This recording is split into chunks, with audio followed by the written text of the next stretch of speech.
Good morning officially, and welcome to our Q&A for the Caribbean Women and Sexual Diversity Conference. My name is Maria Fontenelle. I am one of the planners and organizers of the conference over the several years, and I will be helping to guide the session.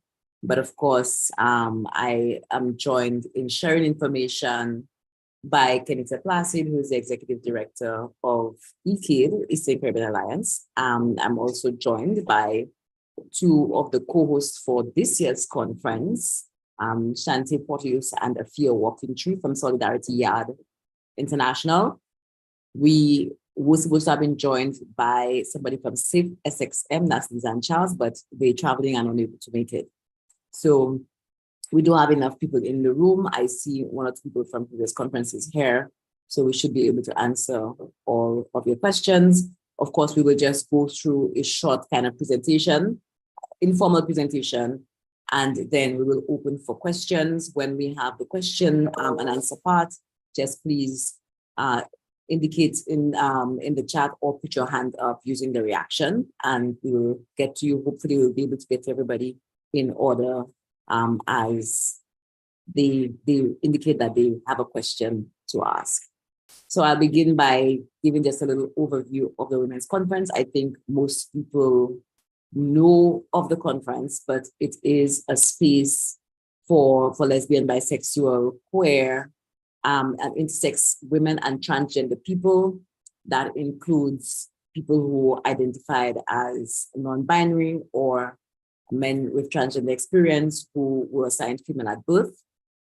The conference started in 2013, and from the very start, we have included, to some extent, allies who are people who may identify as cisgender women and heterosexual.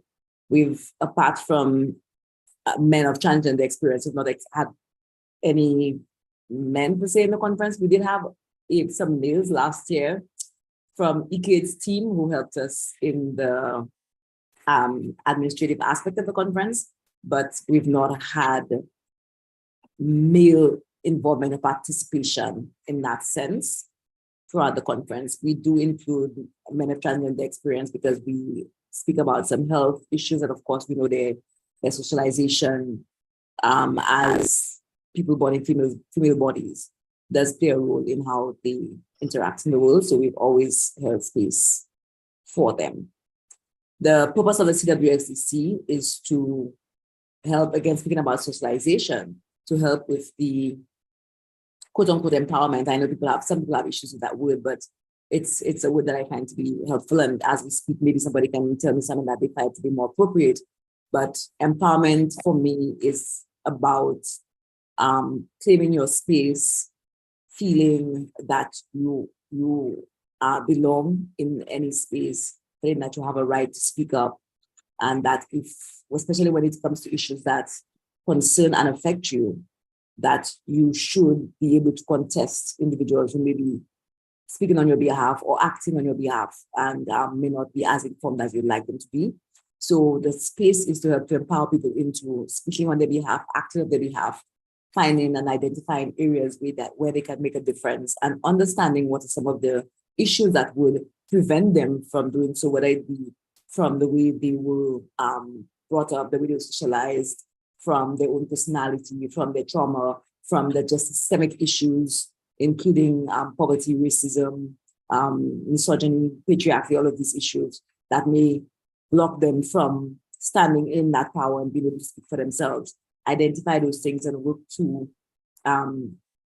surmount them so that we can properly speak for ourselves. That is the purpose of the CWSDC.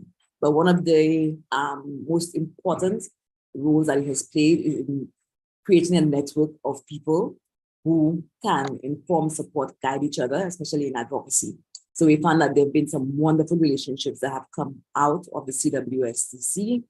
People have formed strong friendships.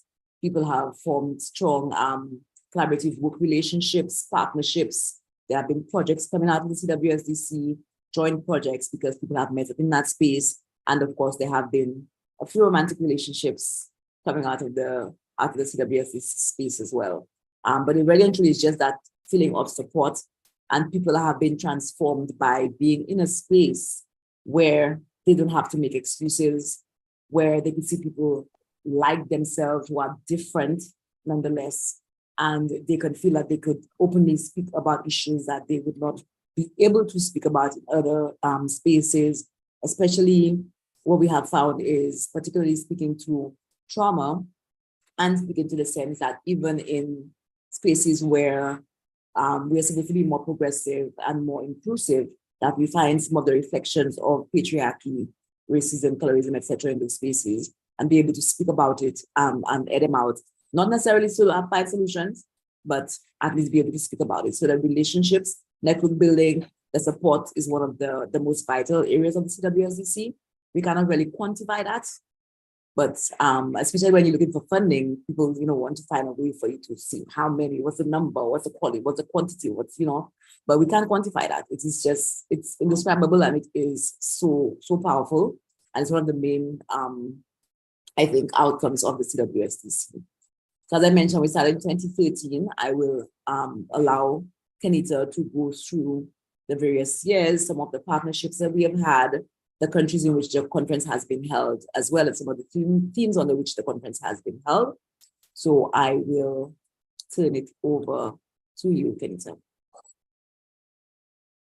It almost feels like I got the most difficult part, but good morning, everyone. It's really a pleasure to be here, a pleasure to see familiar faces. CWSDC started really as a thought in 2008. Thinking about how do we empower women. And this came about simply because my involvement in NGOs coming about in 2005 and recognizing that actually most of our organizations were being led by men. Women were in supporting roles, or in some of our organizations non-existent, because the foundation on which a lot of the work was done in the early days was simply that of HIV and men sleeping with men, rather than LGBT on a human rights platform. So that kind of transition really took a bit of mobilizing and getting to understand, was there interest in it? I mean, two of the very first persons I got an opportunity to speak about this with was actually Colin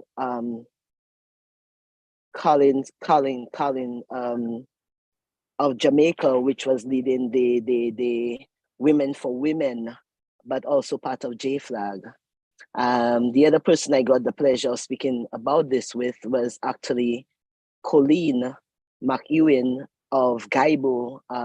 We met in 2006 in Jamaica. And it was something that we thought about, how can we make this happen? But it was not until 2011 into 12 when Carry Flags finally got some money from the US State Department, was there an allocation made to allow to actually test this ground of hosting the women's conference. And one of the persons who actually helped make it happen then was actually Tanika Sumter of Women's Way in Suriname, who was on the board of Carry Flags with me at the time, and we really pushed for it. So by the time we were ready to implement, what we also had was one of our employed team members with us, the project officer, was Faye Ferdinandez of Trinidad and Tobago. It's important to kind of name those persons, because then you can see already where the Caribbean was coming together. When you think about conversations with Jamaica, with Guyana, with Trinidad, with Suriname, it's coming together.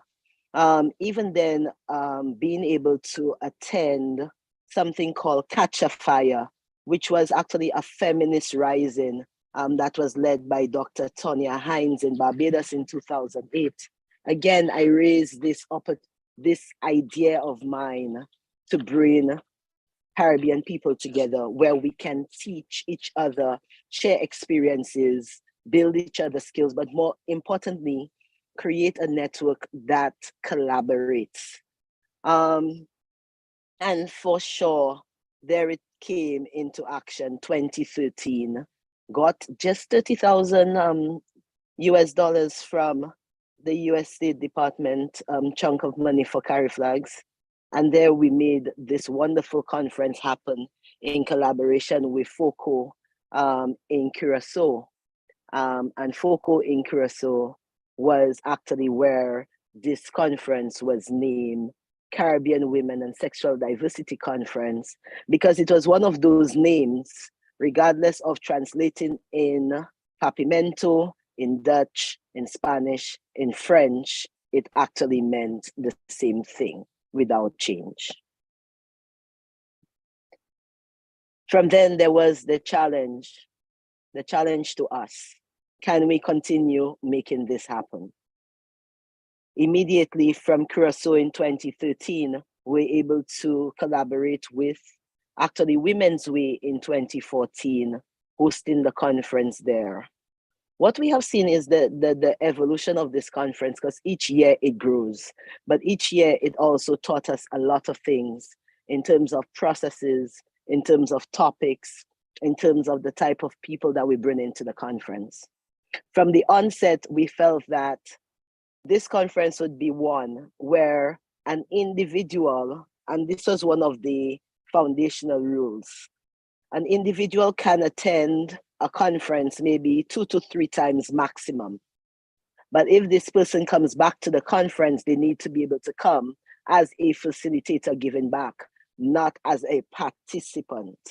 Because we expected to see, to be quite honest, that level of growth with everyone that has been, who have passed through CWSDC.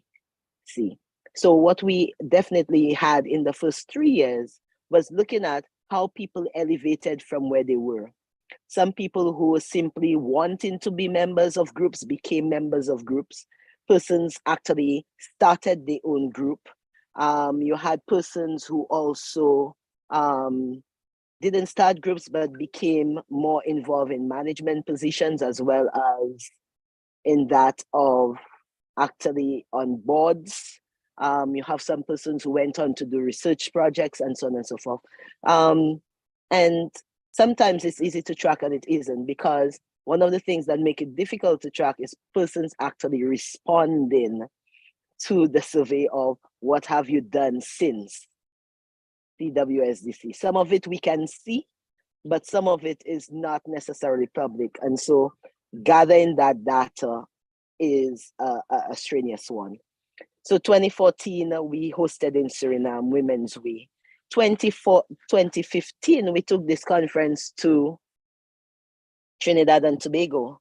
And that was actually at first in collaboration with the Women's Caucus of Trinidad and Tobago, where there was some pushback on the theme that we chose for the year, which was, and for the first 3 years, our theme was all around leadership. Action in leadership, taking into leadership, meeting where you are. It was about getting those women, those persons rather, getting their minds from just being passive in the organizations, but thinking about wielding their power and actually excelling.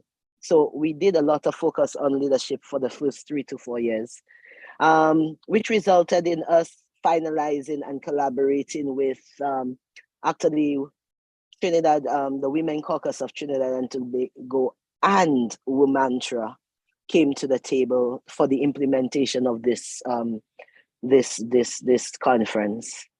From Trinidad, we actually collaborated with Liberty Place, as well as the Women Coalition of St. Croix.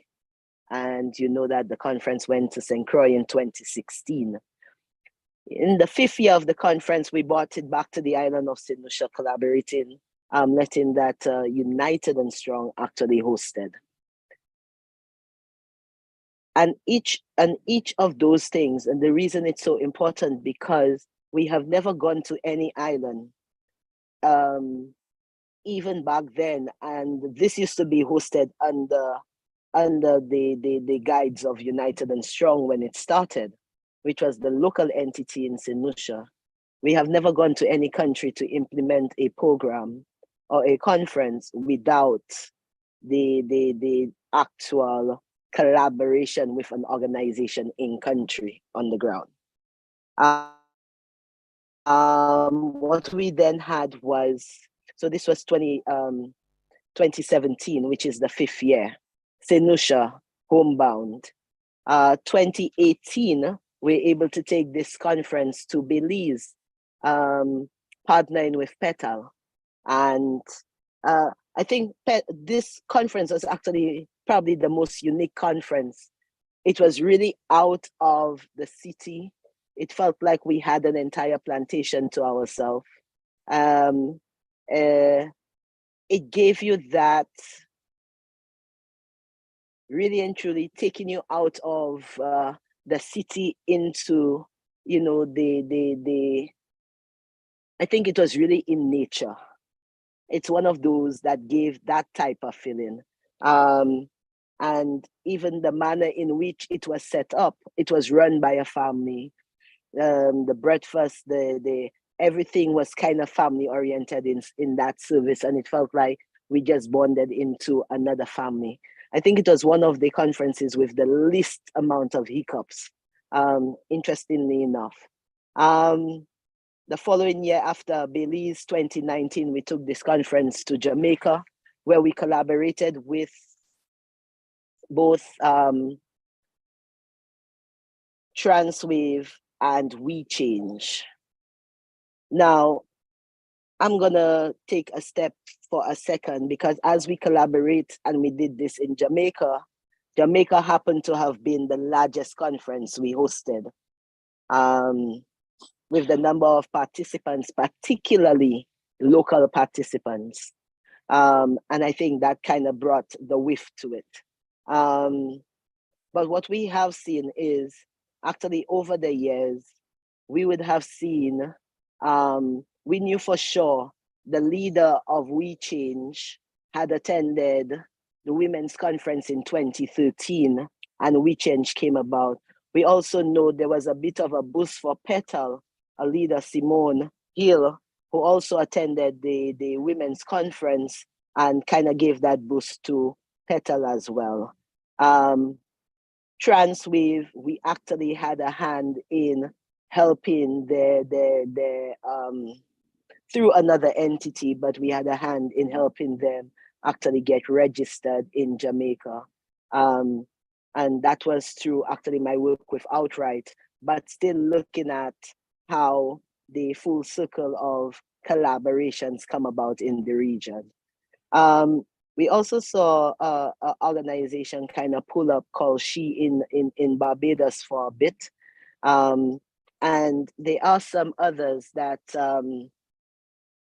we have seen the coalition also, Swag in Guyana. There's still a little bit of, there's still, what we have is leadership, which do not necessarily translate into starting up an organization, but might be strengthening an organization. 2019, this conference was voted to go into Bahamas. Unfortunately, 2020 was no travel zone. 2021 was also no travel zone.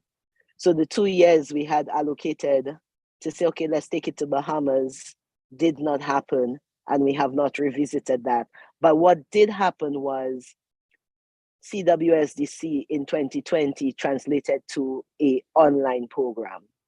What we did support was satellite sites, which happen in a number of countries like Guyana, like Barbados and Antigua, St. Vincent, where they actually hosted it in country and then reconnected to what was happening at the Secretariat. So we had things that happened online for everybody, but they also had opportunities to do things on their own in country and just simply report back.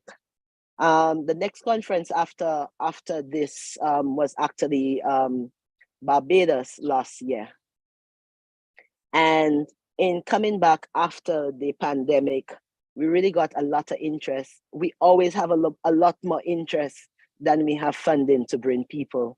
What we also have a balance of is a balance between, and I know this has come up before, where people wonder whether they are being left behind or they think they are not being chosen for different reasons. But if you have attended 2 or 3 conferences from your country, and then there are other people applying, we also need to give them an opportunity, which means you may lose out on the opportunity, but there is nothing personal against you. It's like, how do you share the seat at the table? And I think sometimes people are not conscious of that when they think that it's about them. And it's a difficult choice because you really want, yeah, it's a case where you want to see people all the time, but you don't necessarily get the privilege of bringing the same people, not when you're trying to expand the advocacy. You're trying to bring other people in as well and give them that kind of experience. We have also had to tailor a lot into thinking about our policies. We have had to think a lot about how to really bring it to ensure protections with people, especially with safeguarding and Me Too program. So one of the things we had to deeply consider is if there is the single room arrangements, how many people can we bring? If there's shared room arrangements, how many people can we bring? And what does that look like? So every year we're actually trying to compromise. Should we go to single rooms? Should we go to, and based on the money and based on what we have, this is why up to a day like today, a lot of programs have been that of shared rooms. Not because we are trying to, we are all only asking because one of the things about creating this safe space is that the safe space can only be a safe space if everybody understands what that safe space is. So we can create this space, but everybody coming into this space also have a responsibility to keep it safe. And that's something that we have taken up the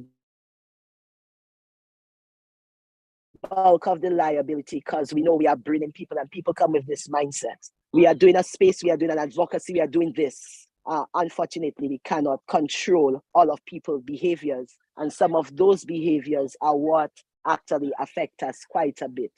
And so we have had to make sure safeguarding policies are in place, sexual harassment policies are in place. There is a process there's a process of actually reporting and getting some kind of resolve to the end of it. So this year, understanding that it was not, well, from Barbados, it was not much of a voting process last year. Usually we vote for each conference site. They have some countries we have given, like Barbados was chosen last year because based on flights, it was the easiest place for everybody to get to without having 2 or 3 days in travel, without having so much over additional expenses because flights are not as regular as we'd like it to be as yet. Even as we choose St. Martin, we are already aware that Guyana and Jamaica require visas. And so we need to kind of push this quickly. It's not a long process, it's easy. However, I think the only person who do not require a visa is if this person already have a US visa, but we need to double check that as well. But we are now in a point of, and some of this is, and I know one of the questions, and Maria probably just hit it right now, why do we wait at this point to do a lot of the pushing out for the conferences? And it seems like we have been a bit later. We have a table, we have a schedule of activities with ECADE. Unfortunately, the Women's Fund Conference is not something that is funded in isolation. the women's conference is part of our, is actually one that has to be fundraised for. And so we are pulling monies from different funders. No funder is coming to the table giving us $60,000 or $50,000. So we are basically pulling money out of different pieces of our programs to actually pull together to make it happen.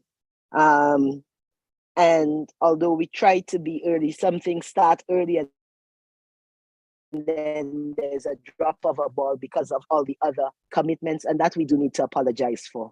It seems to have been getting more strenuous, but what we do hope is as we get our program officers in place, we have a dedicated person who'd be able to take this on much earlier and start this line. Maria, as the director of programs, have been on board from day one, from times of United and Strong into now. But it's also a thing where our plates have also gotten a bit more stretched, especially with the duties that we have been assigned, in addition to making sure this conference happens. So to you who are present and to those who will hear this later on, we do apologize for such short notice, but we do hope that we can make it a reality and have all of you here. And what I would do is pass it back on to Maria, that's taking us to the theme for this year, and especially why this theme was chosen and the important role Solidarity Farms play in the implementation of this, particularly in agreement with St. Martin, who is our hosting partner on the ground in St. Martin. Sorry, I'm not sure if I was supposed to go for questions, but Maria, back to you. We will manage the questions after everything. Hopefully that should be fine.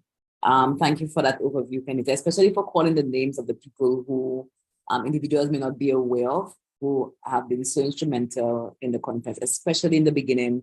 I remember when Faye and I went first of all to Curaçao, and of course, not being a Dutch speaker, her assistance was invaluable in being able to do the interpretation, as well as to help to negotiate some of the terms, because that first year, I mean, every year the money is stretched, but that first year we already had to do quite a bit of negotiation in terms of getting a venue and paying for other resources as well. So Faye was so instrumental that this year.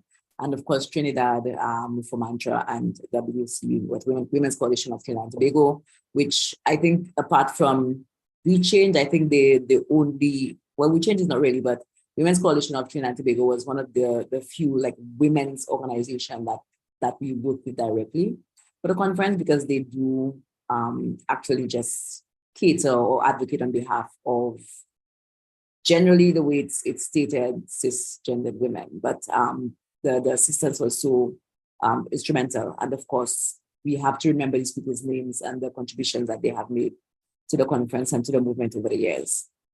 And for this year, we are working with Solidarity Yaad International. As I mentioned earlier, we have Afia Walkingtree in the room and Shante Portius in the room as well. And I hope that they will speak a little bit, because it's their area of quote unquote expertise. I think I'm okay saying that word. Afia will inform me, but it is the area of expertise. We all know when we first met Afia was in Jamaica when she did a presentation, and people in the room, I think people use this word snatching souls as, kind of frivolous ways. But Afia was snatching souls. Trust, people were in the room breaking down, and she really touched a core. And I helped some people identify some areas that they needed to work on, and it was just so impactful that we just had to continue as much as we can to work with her. The space is limited. There are only so many days, so many sessions, so many hours. But what she did in that session just brought so much out and indicated how much we had to work on those areas with individuals. So this year, we have the theme for this year is CARE, which is collective activation for regeneration and elevation of Caribbean LBT women and queer people assigned female at birth. So this theme is looking to cultivate spaces that help us to heal, help us to honor and uplift I will read a little bit from the concept notes. You know, when you write something and then you have to read from the thing you wrote. So we have to honor and uplift the diversity of our gender, sexualities, spiritual practices, languages, artistic expressions, and ancestral teachings. Such spaces will seek to provide tools for liberation from the oppressive narratives that marginalize and erase LGBT women and queer people assigned to them at birth. Of course, this was written in collaboration with Solidarity Yaad International, and I would ask Afia if she would like to speak a little more to the theme and what we are trying to achieve with this year's conference. Afia? Greetings, everyone. Greetings, greetings. I just want to take a breath because that was a lot and powerful. So I'm just inviting everyone to just take a breath and a stretch. I need it. I definitely need it. Yeah.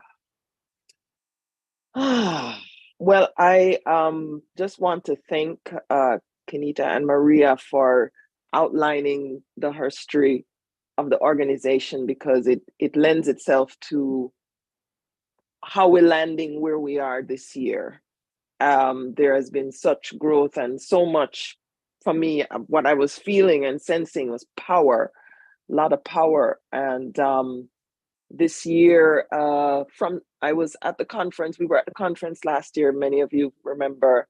And last year I felt like the earth started moving and more conversations about healing, and lots of different spaces were created by Herstoir Collective, Robin, and I believe, yes, Tay, and a few others that I'm not remembering right now. But I felt like the ground started shaking and people were beginning to be more sort of involved with, well, how am I gonna create spaces for myself? How I'm gonna create spaces for my community? How am I gonna create spaces that's gonna be beyond my community? And so the thought when I left the conference last year, and I remembered speaking to Kenita at the end of this, and I'm like, we really ought to launch into a space of healing justice, because it feels like this space is just ready to burst. And we have to create a container for that kind of experience rather than have a workshop here, have a workshop there. And so just to contextualize how we got here was that recognition that some container needed to be created, cultivated, curated, and that we all, as movement leaders, we work hard, but we also need to figure out how to heal together collectively, how to sit in spaces together and let that be the focus.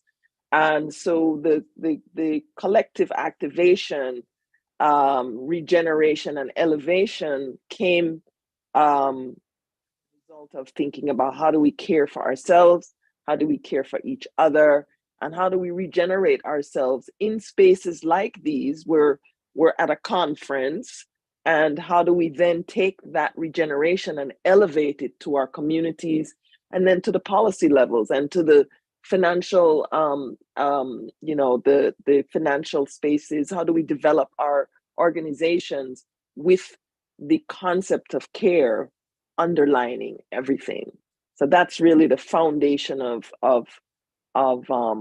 what we're hoping to do. And this year, we have the unique opportunity to change things a little bit, to shift a little bit the sort of the format. And we will have more open spaces where emotional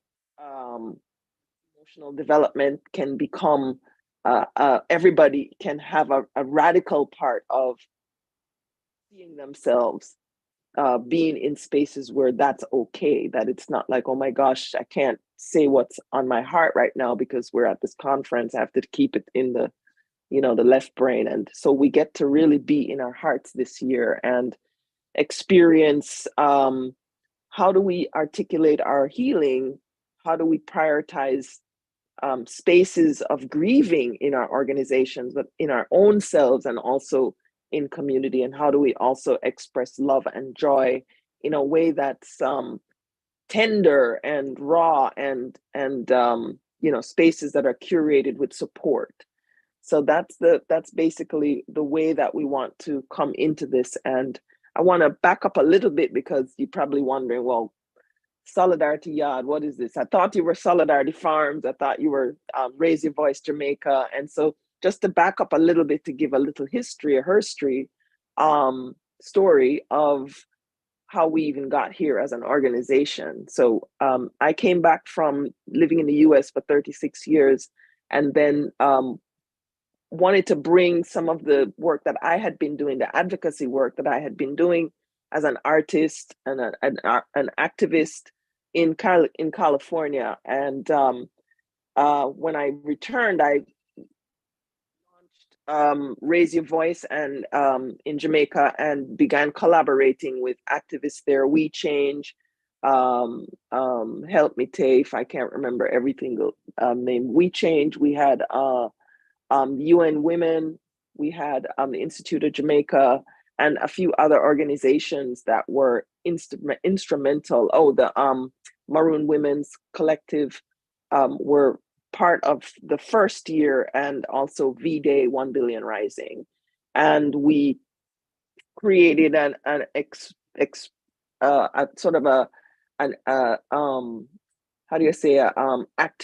interactive experience where participants spoke to in public and did a lot of interactive eye-to-eye and activities that were not commonplace. And as Maria explained, that's one of my go-to places where I figure out how can we publicly allow people to speak their truth, survivors to speak their stories, and to get heard. And that really opened up a space in Jamaica, in my estimation, for more emotional sovereignty, what I call emotionally opening up the doors for people to begin to really tap into these vulnerable spaces, and those vulnerable spaces starting to become safe spaces. And so our organization since 2014 has been curating these soft spaces, these open spaces, raw spaces, vulnerable spaces, call it, care spaces, that allowing our queer peoples to really tap into the wealth of knowledge and power that we have inside of us, our ancestral powers, as well as how do we hold each other in accountability. So as we heal trauma, and how do we tap into all the intergenerational grief that is there. And so that's really the foundation. And so we're like, well, we have to have a place to do this. We can't just be doing this up in the air. And most of the spaces in Jamaica, as some of you might know, we can't do this kind of unraveling, unfolding, opening up the onion. And so I began looking for land, and we found 12.5 acres of pristine farm bush land with a river. And we've been there since the November 2021. And still in mostly I call it unstructured, because there's not a lot of structures there, but it is a place that we've been welcoming our folks to come and take a cutlass if we need to chop out some rage, or if we need to just lay on the ground and grieve and bawl and be under the waterfall, or be in the earth, and create circles of care for people, so that we can continue this healing journey. So our focus is really, really about getting that power from the head and bringing it into the body, and from the body embracing the community. So that is really the space that we're wanting to cultivate inside of this conference this year. And in 2022, we realized, after we came back from the conference, it just felt like we were more than a farm. We because a farm just kind of feels like we're just one thing, but really we're Solidarity Yaad because we have, all of us come from places and lands and spaces, and we wanted to encompass the international space of solidarity with Caribbean peoples all over the world, because we're everywhere. We're not just in one space. And so we're bringing that with us as well. And we will be cultivating different spaces. And I want to ask Tay if you can talk a little bit more about some of the spaces that we're intentioning to cultivate at the conference. Hi, everyone. Good morning. So some of the spaces that we want to be considering is our cozy spaces. And I call them cozy spaces because healing justice, I think, has a kind of connotation where people immediately become afraid because we say you're going to break open, but it's really a space for you to come in your vulnerability if you need a break from a session, if you're feeling too overwhelmed because you are triggered. And it's also an opportunity for you to have possibly a one-on-one session with a facilitator that is there if you don't want to engage in conversation in the open shared sessions. We also want to consider what truth and reconciliation throughout the conference is going to look like and how we can make space for that outside of the program offerings in and of themselves. And we are going to be keeping some of the pieces or parts of the program that you are accustomed to, such as the gift exchange, because we want people to learn more about each other in the way how we show up and care for each other. And a great way that we do that is through gifting. We're also going to be incorporating our movement exercises in our mornings to start our days. And that's because we want to help people create a routine for themselves and for their communities when they return back to their respective islands, and giving them the tools and strategies that they can incorporate and what that can look like without them having to spend monies. And we have some other things, but they are surprises, but pack cute pajamas just in case. Thank you. What? Pajamas? Right?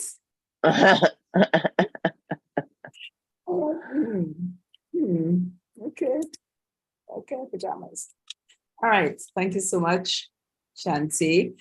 Before we continue, we do have some people in the room, as I mentioned before, who contributed to the conference, and I will ask first Deborah Benjamin, who was previously with Women's Coalition of St. Croix, when we held the conference in the USVI, as well as Nastasia Rambaran. Nastasia has some interesting perspective, of course, because that's the year that CWSDC was online. We could not meet in person, and we had these little satellite sessions that we held in the different countries. So Deborah, if you wouldn't mind unmuting and just sharing a little bit with us about some of the experience and what you found to be most impactful and of the conference generally, and the organizing aspect of it as well. Good morning, everyone. Morning. For having this Q&A session. Can you all hear me? Sometimes living in paradise, the sound, the internet connectivity is a little bit wonky. So we can hear you clearly. Awesome. Actually, I attended as a representative of Liberty Place when the conference was in Trinidad and Tobago, which is where I'm from originally. And I was a board member of Liberty Place of the Virgin Islands at that time, in addition to working for the Women's Coalition of St. Croix, which is also in the Virgin Islands. And when the conference came to St. Croix, my esteemed and amazing colleague, LaVon Wise, was instrumental in making that happen and having it be a successful safe space for people to come and grow and thrive. I wanted to attend the conference because it would have been many firsts for me. It would have been the first time in years that I have been back to Trinidad and Tobago. It would have been the first time that I would have been able to be instrumental in making connections between people from other islands. It would have been the first time I was a representative of Liberty Place. And that experience was that and so much more. It was absolutely magical. I learned things about myself I did not know. I made friends. I spoke on behalf of those who could not speak for themselves as a victim advocate. I made connections. I felt safe. It was a place and a space where we could hold space for others. We shared knowledge. We broke open truths that before that time had been buried, I believe. And it sparked so much creativity between us. I think the conference is a place that is, and a space that is magical. It brings so much power with it because you're able to tap into the power not only within, but the power of connections and communities.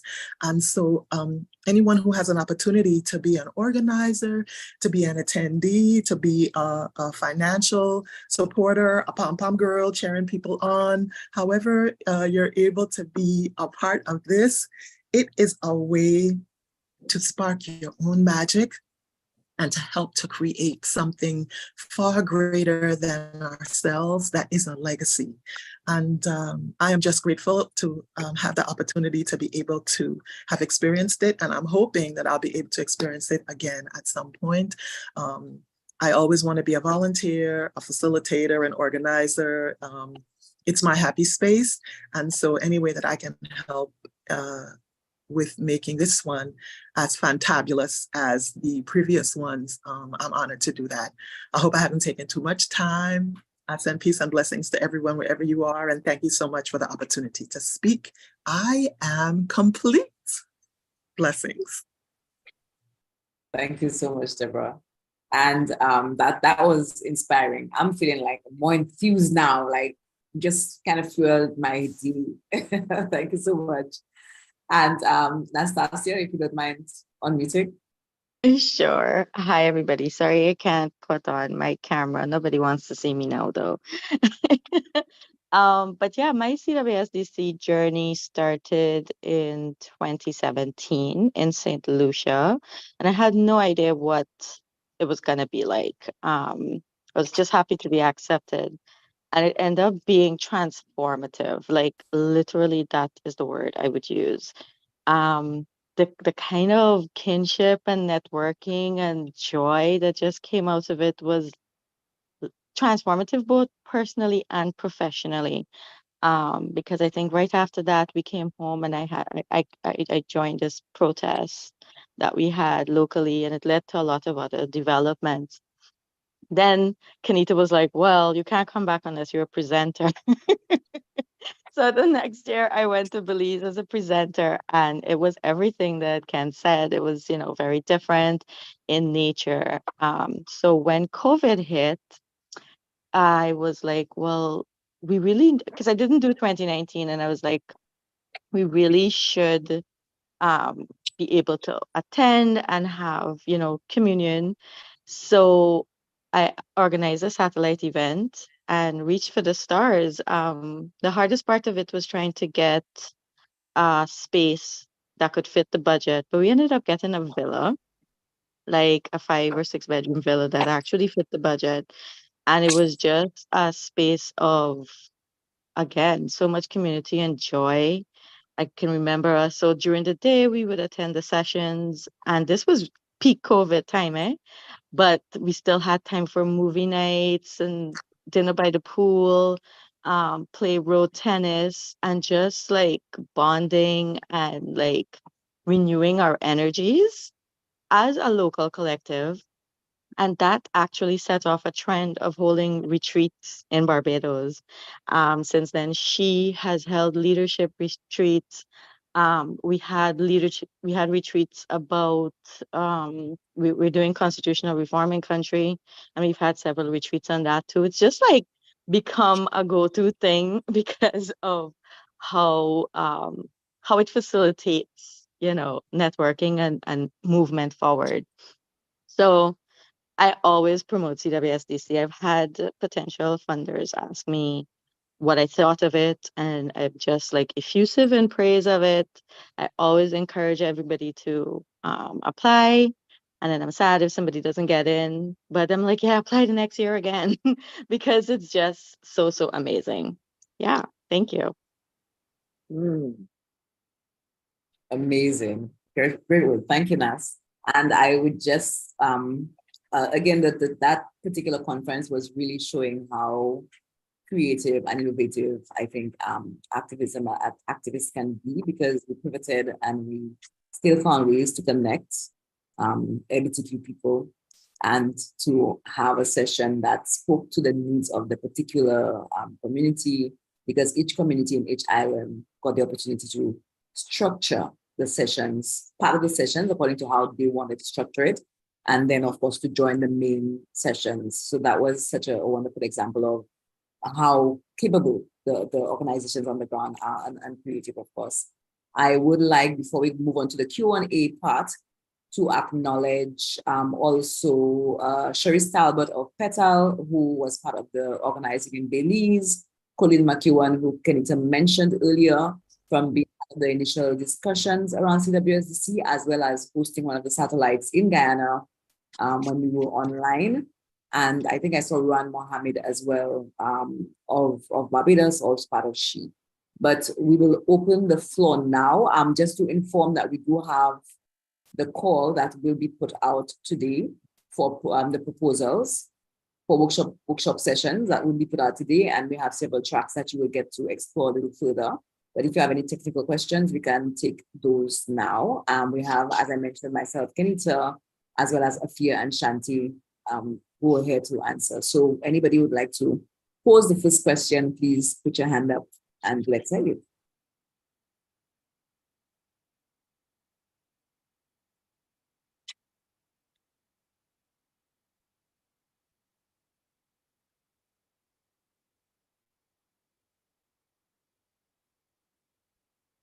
No, Maria, it seems we have done an excellent job. There's absolutely no questions, which is wonderful. I think that as we prepare for, and by no means, I think there is a lot that has been learned over the years. I mean, with almost every participant and facilitator that has come to the table, there is so much also that has evolved over the years. And I do hope that we will see, the contributions as there are things where we look at, we are really looking at the part of this that is, I think we focus a long time for building the capacity to lead. And interestingly, this year, it feels like the theme is building you psychologically to lead, because it's going to deal with the psyche, it's going to deal with the emotions, it's going to deal with unpacking some of those, I wouldn't necessarily say fear, but as we focus this session on building your self-esteem, your self-worth, dealing with the trauma and dramas, because some of the traumas lead into the dramas. It's also the other things that we'll still bring to the table, and we're trying to find the balance of that in terms of the agenda. And this is where Tay and Afia will be working so closely with us to ensure that we still weave in the other parts of, whether it is financial management or women's rights, the other advocacy stuff, because we do think and still see that there is a place for how do you continue to do the work but still take care of yourself in the middle of this? What does that balance look like? not a case of creating clutches, Oh, but actually throwing away those clutches and walking. And so how do we do that effectively? And at this point, I know I saw Tay's hands up, but I also know there's a comment in the group as well. There are also two questions, yes, in the chat. So we'll go to Shanti first, and then we'll go to the two questions. I was pointing to the questions in the chat, actually. Oh, thank you. All right, so the first question is whether the sessions will be streamed online, and for self-funded participants, how soon will you know whether or not you're up, how soon will self-funded participants know when they are accepted?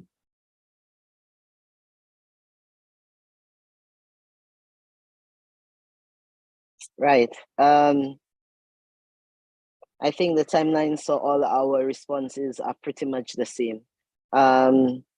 So, I mean, scholarships close the 14th. We are actually expecting to give basically 1 week responses. We know we have to move quickly, and therefore we'll be putting in the time to make that happen. And so for self-funded participants, the same allocation will be made in terms of understanding that as well. The one thing that we do get, and sometimes people wonder why self-participants have to be approved or not, because more often than not, when we are catering breaks and lunches, they're included in that cost as well. So we just need to kind of figure out what our overall numbers are. But same time frame, 1 week from the 14th, everybody will be informed of their position, whether it be scholarships, whether it be proposals, whether it be self-funded. And the streaming question. That we have not explored as yet. Unfortunately, we are negotiating between the hotels, so we have not finalized the hotel. Hotel will determine what is available and what can be done. So we definitely will come back on that in terms of whether any hybrid sessions are optional for us this year. And I mean, one of the other things is whether it's available, but also what will be the cost of it as well. I would like to note that we do generally go online when we do the opening ceremony. So the opening ceremony, you'll be able to join that aspect of it.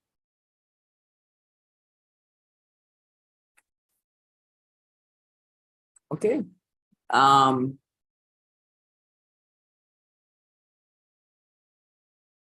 I think these are the questions so far. So since we have a few minutes, let me just, so we could end on the hour, let me just go through what has been developed for the different tracks by Solidarity Yaad, the different tracks for the conference. So we're looking at, as we mentioned, the theme is collective activation for regeneration and elevation of Caribbean LGBT women and queer people assigned female at birth. And the tracks that have been developed, and let me frame it for you a little bit in order to facilitate greater transformation, growth, and community building. CWSDC11, the planning committee invites workshop proposals on the tracks outlined below, and the tracks as follows. Please pay attention if you plan to send in a proposal. We have Caribbean feminist organizing and collective care. These sessions will consider care space building using feminist intersectional principles, centralizing care within Caribbean movements, collective care organizing for all sexualities, diversities, abilities, and developing care stewards in support of community upliftment. Then we have fundraising for wellness and care organizing. These sessions will incorporate grant proposal writing, identifying forms of self-sustaining economic generation towards core funding. We know that is so important because in terms of sustainability, if we can't find ways to support our movements ourselves, we have people always be a little bit of a risk operating on solely on grant funding. And of course, this will include organizational wellness and community care engagement. So you can look at alternative grant options like participatory grant making, solidarity, economics, and reparations. The other track is sexual and reproductive health, rights, and pleasures for lesbian, bisexual, trans, and intersex women. And these sessions are looking at the needs of the community in the context of sexual reproductive health and rights and pleasure. You could take that as broad as you'd like to. They should also employ a decolonial and inclusive approach for all genders and sexualities that bridges limitations of organizing and the geopolitical climate of the region and its internal influences. We understand that the Black queer body has been a site for exploitation, especially within the Caribbean, and we want collective solutions that challenge these systems, how we navigate them, and our internal biases, limitations to addressing them. And I really would like to encourage people to really dive deep into this area, because one of the things that we have found over the years in the conference is that there is a lot of expression, sexual expression and engagement, but that is not always rooted in pleasure, in necessarily what they consider, in the way I'm terming the positive ways, the way that helps to uplift and, you know, improve your life and the engagement with the other individuals. And we have found that there is some trauma around people engaging sexually as well, expression, physical expression, how you treat with your body and share your body. So that's something that could be, and counterintuitively for some people, the people that may seem to be more promiscuous, more expressive, etc., so might be the ones who are expressing their sexuality in a more healthy way. So again, we have to continuously examine and break down these areas. The next track is telling and sharing our care stories. These sessions will explore forms of storytelling that utilize activism and other media strategies, inclusive of digital forms of engagement.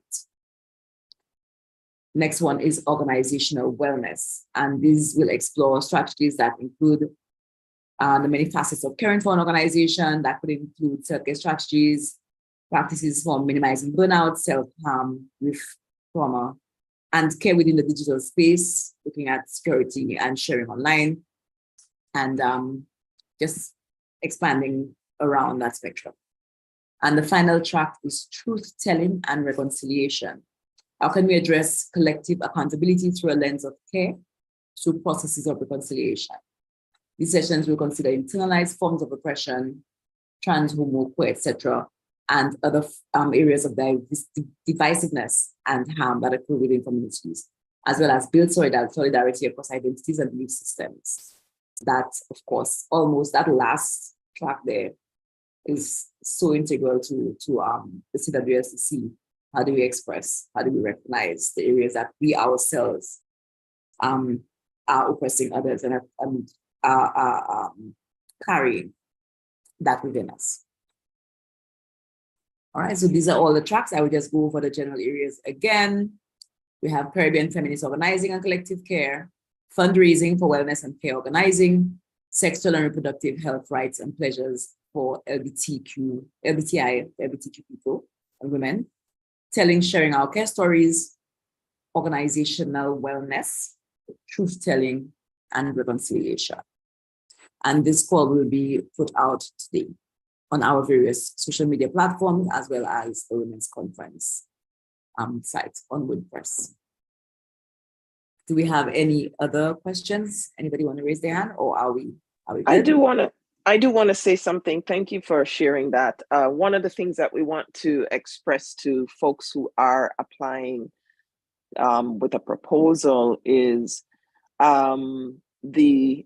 it's really important that we look at a participant-centered interactive approach here, because this will really allow for more of a healing opportunity. So we're asking our facilitators, yes, we know that sometimes we want to share all of our stories and, you know, our wealth of knowledge in the areas, and sometimes we wait till the last 15 minutes to get participants involved, and that what we want to do is really invite our facilitators who are involved here is to really look at how we can begin the dialogue from the beginning and set grounding guidelines in some of the sessions that are more vulnerable and evocative, and really come, you know, where lots more emotions are in place.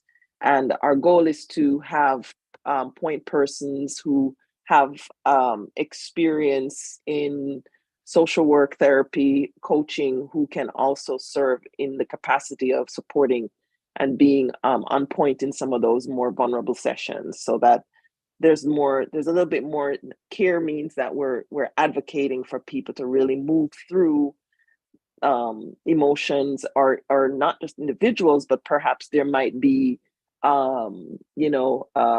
groups of people who have, or an organization of people who might have been at odds and so on, that there is space for us to see how we can really create and cultivate spaces where we can move through the difficulties, move through things that are, sometimes it's labeling, sometimes it's name calling, sometimes it's, a sense of a kind of how do you say, head down approach, and really move it into more of a circular mode, a spiral in our thinking, and how we bring to the table. And I've refrained from using the word expert. I'm not an expert in anything. I just know that this space that we're cultivating is a growing space. It's a learning laboratory. It's a space where I may facilitate a workshop and leave the workshop learning more than I even thought on a subject, even though I'm the one that, put the information out there. So I really want to share that with folks, so that that as facilitators, you can bring your vulnerability as well. And I'm going to definitely also say to folks that when we do arrive on site, if there's a way that our team can support your workshop format, that's why we're there, is to help people make the format so that it's more inclusive, so that it's more balanced. And because we're modeling a new way of being in ourselves, in our communities, and in our world, we're shifting something, and this is an important piece. All right, thank you so much. And yes, and thank you for that. Again, continuously rethinking, and not just rethinking, but remembering to, also change the expression in the way that we express these things as well. Thank you for pointing that out. And the question about the application deadlines, the participation deadline, it's the 14th to apply. In terms of the workshop proposals, that's the 17th. And if you are applying for a workshop but would like to be funded to attend, please fill out the participation form as well and indicate whatever support that you need. So fill out the participant application form if you need scholarship support. And in addition, if you are proposing a workshop, you will fill out that workshop proposal form as well by the 17th. Deborah had a question. Can someone apply if they are not representing an organization? Yes, you can. There is space for people who are not representing organizations. If you are representing an organization, we will require a letter from your organization indicating that you are you are allowed to represent them or be a representative of the organization. If you are not, you will just skip that part. The form will allow you to skip that part.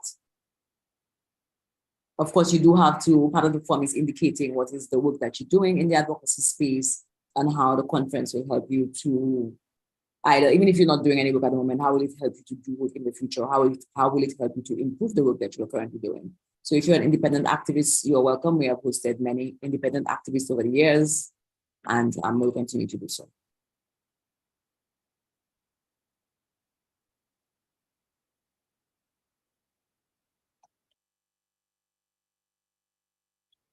And just again, want to acknowledge Colleen and Gaibo. Colleen, did you want to say anything or add anything to the conversation before we end?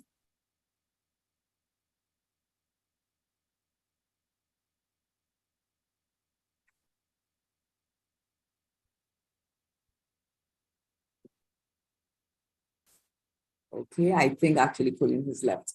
All right, so I think that's it. We are here. If you have any additional questions or queries, as I said, the call for proposals will be going out today. Shanti, Afia, don't know that you would have their contact information, but we are here. If you have any questions, send it to us at info@ecequality.org, and we will pass it on to the appropriate person to answer the question and to guide you as best as we can. So please look out for that, and remember to please share as widely as possible. Again, there is space, if not right now, but for the future for everybody. And we want to make sure that the movement is as strong and as active and as broad as possible, and we want to empower and inform and guide as many people and connect them to each other and to what we are doing as we can. So share widely on your social media, share directly through email, share on your WhatsApp, etc. We appreciate that. And we hope to see you in St. Martin. Oh, sorry. There is one other thing that I'm Shanti. Oh, sorry. Okay.